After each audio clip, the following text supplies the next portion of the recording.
Start of the third week, still going strong.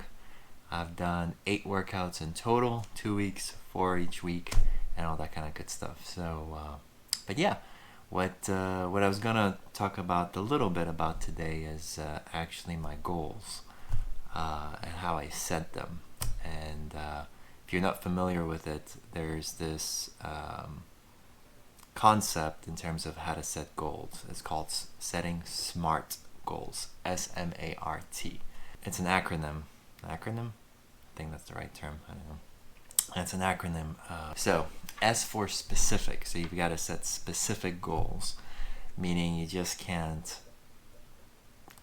You just can't say, well, I'm gonna lose weight. That's not really a specific goal. Now, if you say I'm gonna lose weight, I'm gonna lose 10 pounds. Now that's a specific goal. Or if you're 200 pounds and you say I'm gonna go down to 190 pounds, that's a specific goal, right? But just saying I'm gonna lose weight it's not specific. It doesn't really quantify what you're trying to achieve.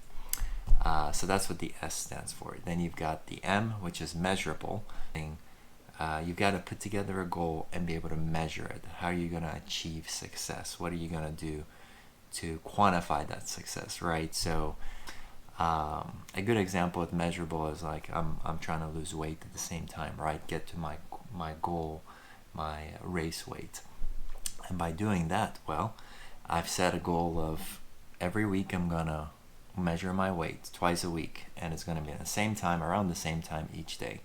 So I've set that up twice a week on Tuesdays and Saturdays in the morning. First thing I wake up is I'm going to get on the scale and measure how much I weigh. All right, so we got S, M, and then A.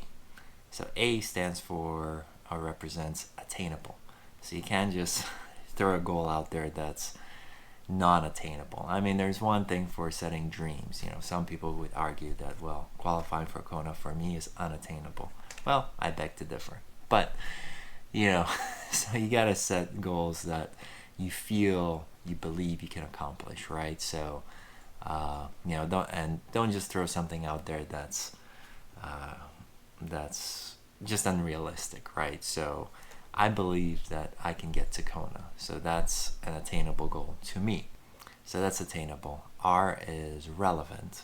Okay, well, yeah, I guess relevant in the sense that, does it coincide with your values, go in line with your values? Well, so relevant meaning, if it's not going to be relevant to you, then you're not really going to stick to it, right?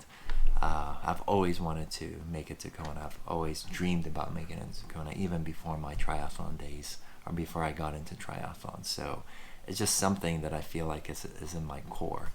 Not always really focused on it or worked towards it until now.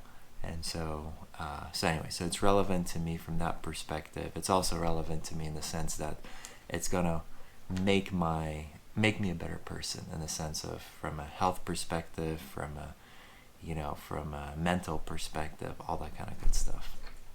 All right, and then last but not least is T. So that's time.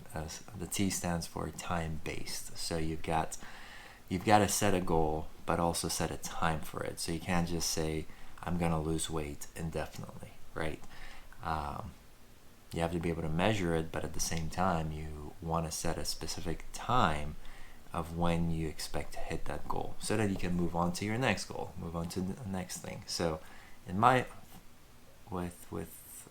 taking my journey as an example is, so my overarching goal, my main goal is to get to Kona, right? And I've set a time. The time to do that I've set 2 to 3 years, starting March 2021. So that kind of puts me out there for 2023, 2024. So that's kind of my general timeline. In terms of, so 2 to 3 years, but I've also set mini goals for myself, in the sense that, okay, I started this journey around 250, just under 250 pounds, I don't know, 246, 247, whatever it was, or is. And I've told myself, okay, phase 1 is going to be to lose weight, get down to 225 by middle of the year, so July 31st. Then get down to 210 by the end of the year, December 31st. And then get down to my race weight end of Q1 of 2020, next year, 2022, so end of March. So that's kind of my mini goal in terms of losing weight. That's going to help me achieve or get to my end goal of getting to Kona, right? Because I'm not going to be that competitive unless I I shed a quarter of my body weight that I've picked up over the years. So yeah, so that's kind of a mini goal. So you kind of compartmentalize, right? Your different goals. You've got your big goal. At least I've got my big goal, but then I've also kind of made mini phases, mini goals to kind of help me achieve. And each one of those mini goals is meant to help get me to that finish line. So yeah, so that's it. So all right, so onwards and upwards, a man on a mission. Until next time.